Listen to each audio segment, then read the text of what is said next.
It's always a pleasure each time we know that you are watching Church of Uganda Family TV and Transformed Lives program. I welcome you to this particular one. I believe it is a new year, it is a new beginning. Yeah, this is the year that marks our financial year. And we believe that God is going to do a lot of wondrous things in your life in this particular month. All you need to do is to believe and do what you're supposed to do, then God will fulfill all your desires. Edwin Austin Mukalas is my name. I welcome you to this particular program, Transformed Lives program, only on Church of Uganda Family TV. Remember, on Transformed Lives program, we work together with the Full Gospel Businessmen's Fellowship International. And for this particular evening, we are delighted to host another giant in the kingdom. When you talk about church in Uganda, you cannot leave out his name. We are blessed to have Pastor Joseph Butch Dodsweit. Yes, when we talk about that name, I think we now understand him better when we talk about Elim Church, Mengo. All. He gave me another pronunciation of Elim Church, but I'll tell him to tell us the pronunciation when he gets back, when we get into his story. But we are delighted, and join me as we welcome Pastor Joseph. Pastor, you're most welcome on Transform Lives program. Thank you very much. I'm glad to meet you and get to know the station. Wow, that is so interesting. And you told me about the because we commonly call this church Elim Church, and you told me a different pronunciation. Everybody says Elim, but it's Elam. Elim. Elam. What does Elim mean? Elam means the place of rest when the Jewish people left Egypt and crossed the Red Sea and came to the Sinai Desert. And when they were going on to the Promised Land, there was a place of rest. It was a nice trees and palm trees and everything. And that's where they rested for some time when Moses was leading them. So that place was called Elam. Wow. Wow. So we want to get back to Joseph's life. The childhood story. Where was Joseph born? How was life at home? Who were the parents of Joseph? Oh, now that's an interesting one. I was born in Kenya and I was adopted by missionaries, American missionaries, at the age of 3 days. Which year was that? 1953, July 25th. And from there on, they were Elam missionaries in Kenya. And then in 1962 is when they came to Uganda. But it was East Africa at that time. And you know, East Africa at that time, there were no borders. When you came to Kenya, you came to Uganda, you did not even know you're in Uganda till you got to Tororo. And when you were going to Kenya, you didn't even know you were in Kenya till you arrived in Nakuru or Eldoret. I think that was good. Not like these days where you have a lot of barriers. That was an amazing time of travel because you got on the train. It was the East African Railways. And you start off in the evening from Nairobi, and in the morning you wake up for breakfast on the train and you arrive in Kampala. And the same thing with the East African Airways. You fly from Nairobi, Entebbe, you just get off the plane and walk to Kampala. There is nothing like clearing or immigration or what? Absolutely nothing. Even the shilling that you used, the money that you used, the 1 shilling said coin was East African 1 shilling coin. You use it in Mombasa, you use it in Kampala. Wow. No difference. So we get back to, so you're adopted by the missionaries, the Elm missionaries? Elam missionaries called Arthur and May Dodsweit. They came in 1945 to Kenya, and with other missionaries called the Sicklers, and they started the work there. And then in 1962, they came to Uganda. But prior to that, in 1958, a group of them came to Uganda to talk to the governor, because there were governors in Uganda, governor in Kenya, and governor in Tanganyika, and so on. So they came to ask for permission to start the Elam work here.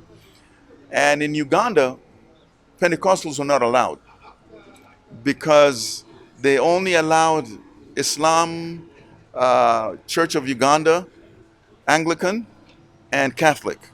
Those are and Seventh Day Adventist. Those are the only ones allowed. So they came to ask for permission if they could start Pentecostal church, Elam here. And so they met the deputy governor in Uganda, and the deputy governor said, "Well, the governor is not here; he's back in England with family. But I know my mother who accepted Jesus Christ in a personal way, in a Pentecostal background, and it was amazing. So we don't have any problems with Pentecostals coming to Uganda." So we were given permission to come. And so we came in 62. So I still need to get back to the life in Kenya. When you adopted by these two missionaries, where had your parents gone? Because you told us they adopted you when you were 3 days old. The day I was born was the day my mother died. And so I was even the hospital, they told my father, just take him out and he's not going to survive. And they said, go to a Catholic orphanage, try there, they might help you. So they took me to the missionary place and that handed me over to the missionaries called the Dodsweits. And thus I lived with them from 3 days old. Yeah. So how old were you the time you came to Uganda? Well, I was 13. When we came to Uganda, I was 13 years old. Had you started school or you were having your school at home? I went to school in Kenya in an Anglican school from P1 to senior 5. It was a whole Anglican school. So my So background was it the same school from P1 to senior 5? well, the primary school was in Mombasa, P1 to P7. Then from senior 1 to senior 5 was in Nairobi, it was called Prince of Wales. It was an Anglican secondary school as well. And the one in Mombasa was a primary school, and it was an Anglican school. Right. So you've studied. You're now in senior 5. And what are your ambitions as a young man? You're with these people who are known to your parents. Didn't you feel in any way the parental love? Didn't you have that feeling that much as I'm with these people, these are not my parents? I didn't even know I was adopted. I just knew they were my parents. And where we lived in Kenya is called Bukuria, western part of Kenya. And during that time, I never saw any other white person. And so whenever we played with the children, they always would tell me, and we would pray together as kids. They would say, "We have been praying for your parents because they have a disease. They have white skin, and it's a sickness." So we prayed, and we always were praying for them.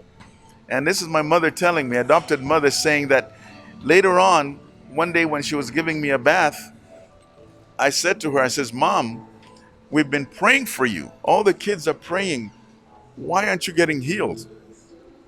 And then she said, "Why?" She says, "Your skin is sickness.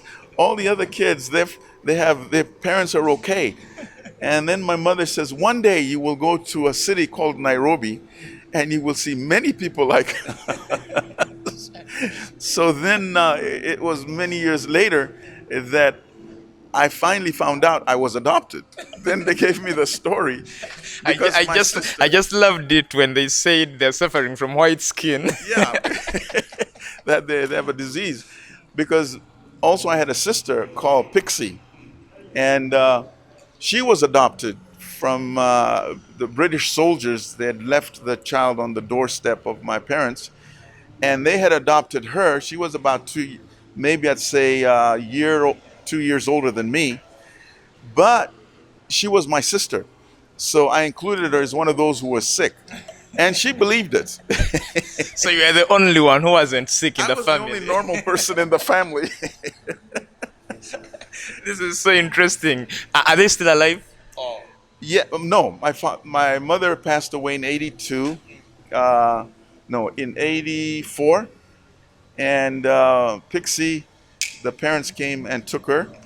And my father passed away in 76, 1976. But they were missionaries in Uganda and oversaw over 500 churches started in Uganda, 3,500 churches in Congo, and about 150 in Rwanda by the time they went to be with the Lord. So, senior five. We are now getting back to senior five now. The education. Fortunately, you're the only one who is not suffering from the white skin disease. So, at senior five, was that the maximum level of secondary, or you just stopped at senior five? It was after senior five, actually, I came to Uganda to go to school here. And then Idi Amin came. The issues of Idi Amin came. And we went through the time of chasing all the 90,000 Indians within 80 days, and then also Kenyans had to get out and so on. So things were getting very, very bad. And my parents. Were Kenyans also part of the group that was not supposed to be in Uganda?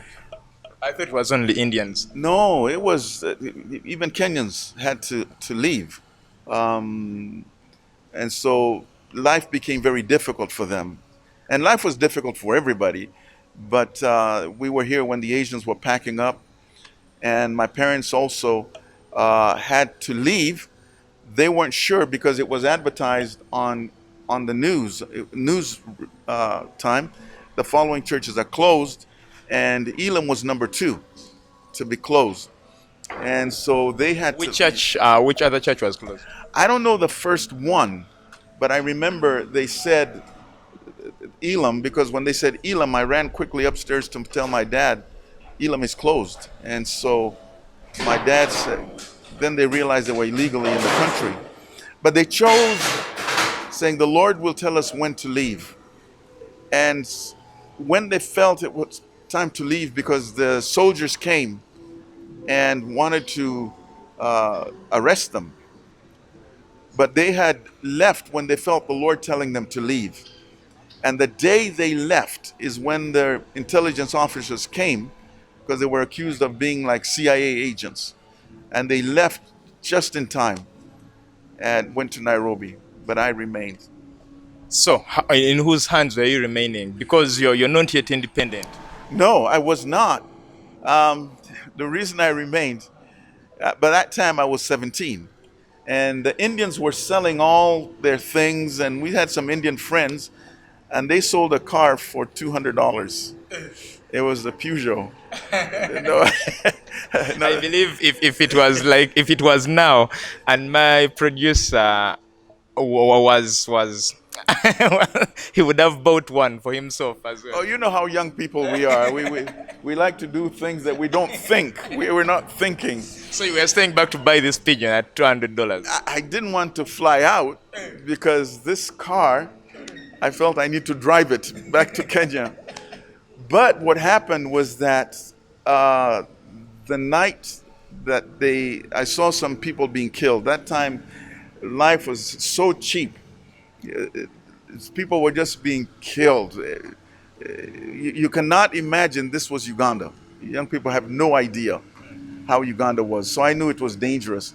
And military intelligence people came to the house and they says, you have to get out. And so quickly I gave everything to the church people, got in the car and started driving to Kenya.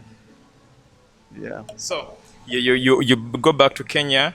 Did you still continue with your education, or you also had to pause everything? Everything came to a stop. And I stayed in Kenya with my parents for about a year. And from that time, I flew to United States. With them still? No, I went by myself. And they remained in Kenya. So are they the ones who sponsored you, or you were going to start a new life there? I went to start college. I went to college, and we had some relatives of ours. See, I have my relatives also, American relatives, in Germany from my father's side, and my mother's side in upstate New York. So, but I went to California to Bible school, and from there it was Southern California College. It was an Assemblies of God, and from that time I was graduated and got married. Uh, While in America. yes, to a Ugandan. So that is another interesting, another interesting story that you need to share with us. So how do you meet this Ugandan, who is also suffering, who is also normal and not suffering from the white skin? Okay. This young lady was, her father was an elder in our church here in Uganda, Elam Church. And he was also in a big official in Kabaka's government, in the Luchiko. So I knew her. I knew her when I was 11 years old. Yeah, can you imagine? How did you come to know her? We were in the choir together here in Mengo Church, Elam. So then later on, so we just got to be friends and so on. And then later on, she also came to United States and went to university in Cincinnati, Ohio. Her name was Jennifer Yiga. And so we connected there again, and later on we got married. I was 25, she was 24, and we got married in California. When you meet in California, do you now recall of the other memories, and it's these memories that stimulate this love in you, or it was just the moment, it was just divine? You know, she was love at first sight. And it remained that way till the time we got married. Love at first time when you're 11 years, or love at first time when you meet in America, in California again? No, it was when we met in Uganda, Mango Church. Yeah. At 11 years, you even. Oh yeah, 11 years old. You know, in those days, people got married at 19, 20. These days, people are getting married at 35 and 36 and so on. But I was in love with her, and it was just interesting to see her that she came to United States, and she was across on the other side. So I drove my car from California 5,000 miles to go see her. Yeah. In Ohio. And when you're in America, is where you learn to grow up. You learn to be a man. How? How? In Uganda, we're babied. We don't we really don't really grow up. Yes. In America, you grow up very quick. You learn to be a man very quick. You know, like in Israel, you become a man when you're 13. That's when they have if you ever go to Israel, you see on a Saturday in Jerusalem, they sing songs for a 13-year-old to become a man. But you learn, you survive on your own. You work hard. You work and work. People think you can just come to America and, oh, look at all this, and you make it. If you visit America for 2 weeks, it's heaven. But if you're to live past the 2 weeks? If you are to live, let them tell you whatever when they come here, tell me the truth, you know? Tell me the truth. You work. You work. And the boss of a company says, when you come to work for me, you're only $1 value to me. But the moment you become 50 cents worth, out. You work tough. It's not easy. It is not easy. It's even harder now. So whenever they tell you America is easy and so forth, no. Very many young people are craving to go to the States. To go there, yes. And I mean, if you're single, definitely go, and it makes a man out of you. I wish 50% of Ugandans would go overseas. And if they came back, this would be a different nation. this would be a different nation. Because too many times we live a fake life. Here in Uganda. Well, it's tough. You know, 70% are young, are under the age of 25, and it's hard getting jobs and so on. But also in America, even if you get a job, it's tough because the guy can hire you, but there's about 35 that are waiting for that very same job, and you mess up, out, another one comes in, and you can get, say, $2,000 a month as salary. Now here, that's a lot of money, but 1,500 goes for your rent. Then another 200-300 goes for your insurance for your car. You can't drive a car without insurance. So by the time the end of the month is over, you have about maybe $50 left because you're paying taxes, three taxes: state tax, city tax, and government tax. And it's taken out of your tax before you even get the check.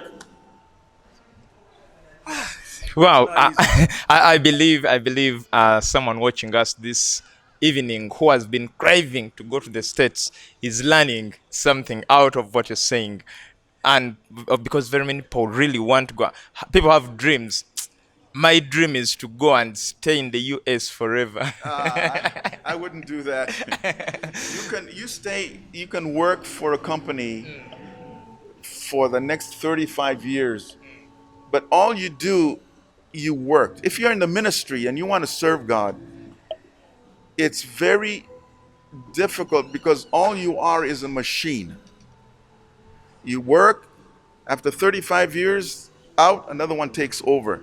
What have you done for God? So if you want to serve God, you clash, because there's about 2,000 churches that are closing doors every year. They can't survive, you know? So if you want to serve the Lord, it's hard. And God has called you to serve. It's very difficult. And just to be working for a company the rest of your life, I can't see that. So when the Lord called me and I gave my heart to the Lord, and I would just spend every day seeking Him, praying in California. And when He called me to come back to Uganda, I would rather do that than continue working. I mean, I was surviving. My wife was working, but you see, my wife works during the day and I have to work during the night because we have 3 children. And you can't pay somebody to take care of your children. It costs $200 a week for each child. $200. Yeah. Wow. So I had to work at night, and she works during the day.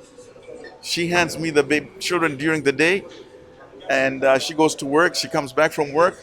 I give her the children. I go to work at night. Now imagine doing that all your life. So, Pastor, you told us when you get married, and now you've also told us you had 3 children. When now do you think of coming back to Uganda? We thought we came. I had been coming during the bad governments. Things were going on during when things were going up and down. So you come during the bad governments, and then you go back. I would come. I would come here for about 2 weeks, and just preaching different places. And then you go back. And then you have to get out. You have to get out. Well, at that very point, Pastor, is where we're going to start from shortly after the break.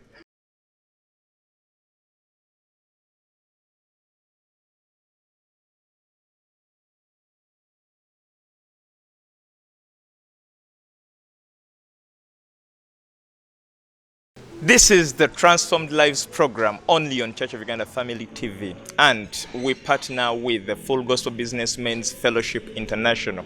Today we are blessed to host the senior pastor of Elm Church, Mengo, and his Pastor Joseph Dodsweit. He's taking us through his story. And before the commercial break, he had told us that he would come to Uganda and go back, preach for around 2 weeks, and go back because the governments were bad. So Uganda was not safe. Not so. It was not safe, and just an example why it wasn't safe. Whenever you would, even actually from Idi Amin's time, this is where overnight services began, because you would come to church in the evening. It was dangerous going home, so you have the whole night you stay in the church. So you pray and sing and pray till morning. Then you go home. Were you praying loud or silently? Because wow, couldn't this noise alert this way that you're in church? Well, they didn't bother the church, when you were in prayer in the church. And that's when I would say overnight praying was serious. Because when my father, going back again, God had showed him that something was going to happen, and that there's a fruit on the tree, but the fruit is not, is very bitter. So he warned the church to pray, and something is going to happen to Uganda. And at that time, Uganda was the best country in East Africa. With that insecurity? Before. Oh, before. Before, Uganda, from 60s, 62, Uganda was the most safest, the best. Everybody came to Uganda for a holiday. But then my father says something is going to happen. And then he asked the church to come and pray. And from about 7 to 8 in the morning at the church. So they would come, and then 7 to 8, and then go to work in Kampala. The issue was many people came, but after a few months, half came. Then after a few months, only my father and I came. And I only came because he's my father. You don't have to betray him. No, it's not betray him. I'm not allowed to disobeying him. I just came and I continued my sleep on the benches. And my father continued praying. Then suddenly, this man says he's Idi Amin. We didn't even know what Idi Amin was. And things began to change. And we lived on Kabaka and Jagala Road. And when soldiers came and started throwing rockets into Kabaka's palace, we knew things were not good. Things have changed. And dead bodies, now we began to be used to dead bodies. And the worst time was during the rainy season. You have a military truck, they'll stop and they'll make you put all the dead bodies onto the truck. And when you get someplace, and then they say, okay, you also get up. And then you say, Nsonyewe. And then they will say, okay, but you're lucky they've let you go. But it was very, very bad. So when then do you become a pastor? When were you ordained? I was in United States. I also began the really crying unto the Lord to see where he would use me. I wanted to come back to East Africa. At that time, of course, it was Kenya, because Uganda was not a place to come to. But I was visiting other nations. I went to Botswana, South Africa. I would go to the Philippines, ministering in the Philippines, many other nations during summertime in the States. And then the call of the Lord to come was so heavy. And I completed my Bible study, 5 years in Bible school, Assemblies of God, Southern California College. Then I came to Uganda in 87 with my family. We packed up. I just said, we're going back to the church my father started. And that was in 87. And 87, it was not easy. It was not easy at all. Prior to that, everybody was, when I came, it was difficult, and young people were saying, don't worry, Museveni is coming. Museveni, where, when is he coming? When is he coming? But thank God, when he came, everything changed. We never experienced such peace, because we knew the soldiers, they come with their trucks and they take everything out of your house. But we came and I took over the church, and we were very few in number, and but we faithful to continue until we're here today. And then my son, he's taken over, Ricky Dodsweit. He's been on TBN, and he took over as pastor.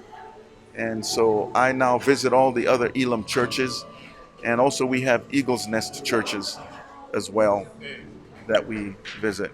So what is the difference between None. Eagle's Nest and None. Eagle's Nest is a ministry where it was with schools. We've started schools. Started hospitals, and it was very many things that we were doing on the practical way. And the Church of Elam, a church as my father had already started a long time ago. Yeah. Wow. So, Pastor, we want now to get back to ministry, as for all you've gone through, and there are a lot of issues today when it comes to young people, our generation. Of course, when you look at you, our fathers, our spiritual fathers, God used you to transform to transform your generation. But then, what do you think is wrong with our generation? I would love to tell you that. I know it very well, and it's I've been sharing it with pastors, and it's a history that has been a time of sequences. And the Pentecostal early churches were Elam, Full Gospel, Deliverance, Elam, Full Gospel, Deliverance, and those were the early ones, the Pentecostal churches. And when we talk about churches, the Anglican churches were already there, 1901, I believe, and so those ones was not an issue. It's the Pentecostal churches is when Reverend John came. When he came on the scene, he was the only one that Idi Amin allowed on TV. And he talked with him and so on. Other churches were closed. But when Amin challenged him to raise up a dead person, and he couldn't, that he would be killed, he left the country. But they came after Amin died, and he started churches in Uganda, and those were what we call Biwempe churches.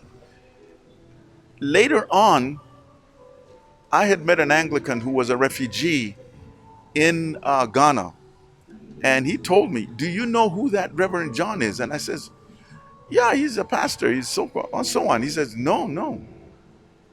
And what he said, I didn't believe until finally it came out.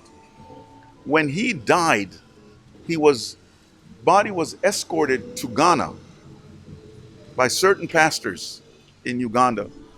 And when they arrived in Ghana, they found out he was a well-known witch doctor. See, a well-known witch doctor. And the witch doctors had come to the airport to take his body for burial.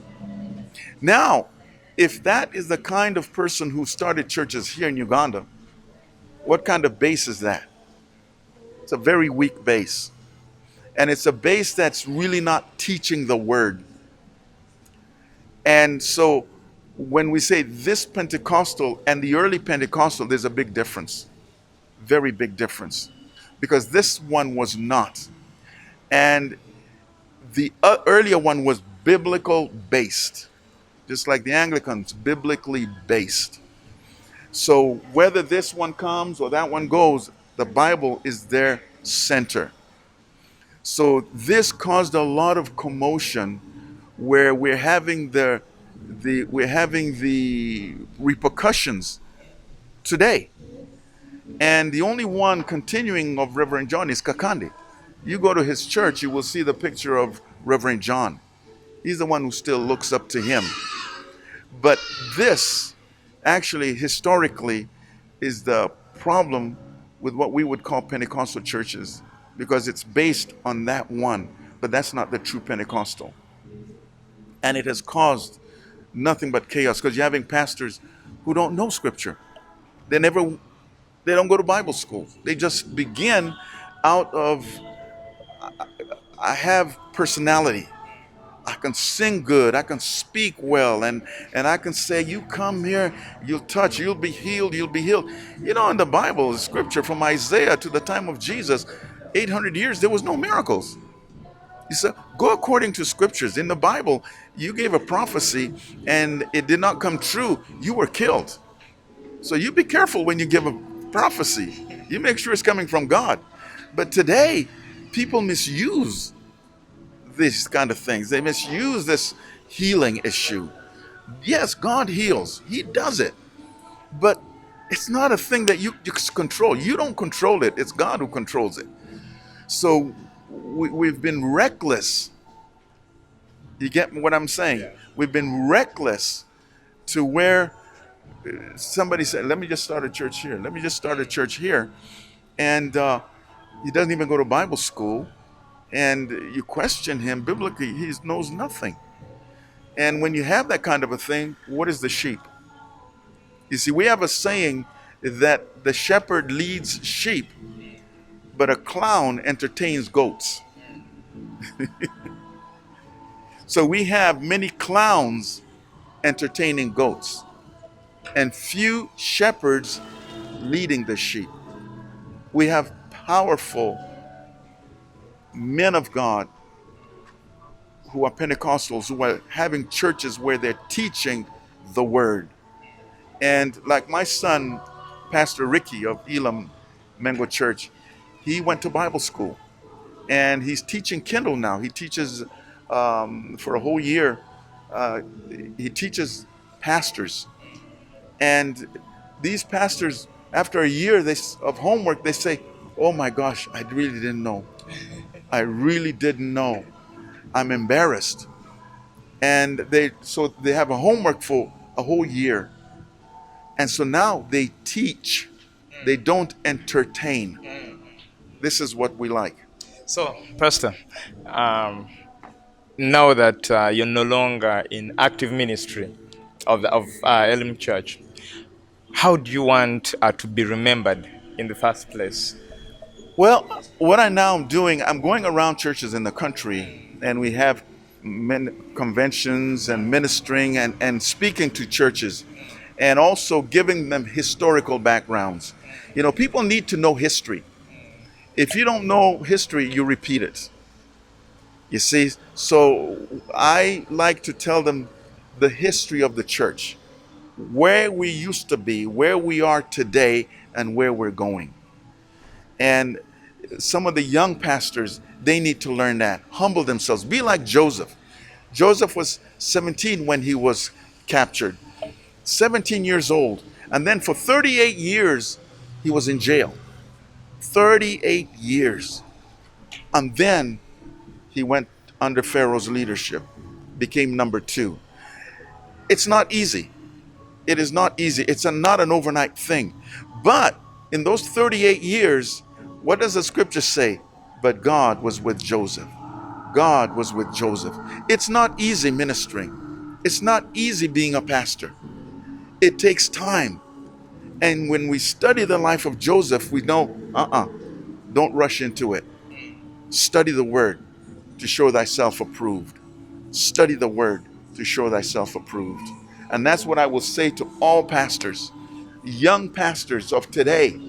Study to show thyself approved. Wow.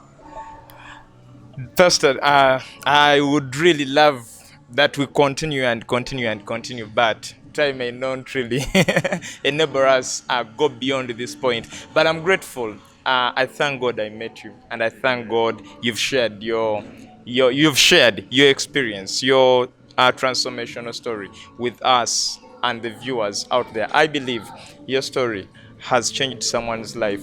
I believe someone is reflecting on the words that you've just talked about, and they are causing a difference and a tremendous change in their lives. Thank you so much. God bless you. God bless you. Amen. Appreciate it. And we want to thank you so much, you, our viewers who have been watching us from 6 up to now when we have to go. We are grateful. and we shall always be grateful each time we know that you are there watching us. We were with Pastor Joseph, the senior pastor and of Elm Church, Mengo. Adrian Austin Mukalas is my name. I've worked with Jonah Jal, the producer, and in transmission, there is seated the man, Patrick. God bless you until we meet again next time.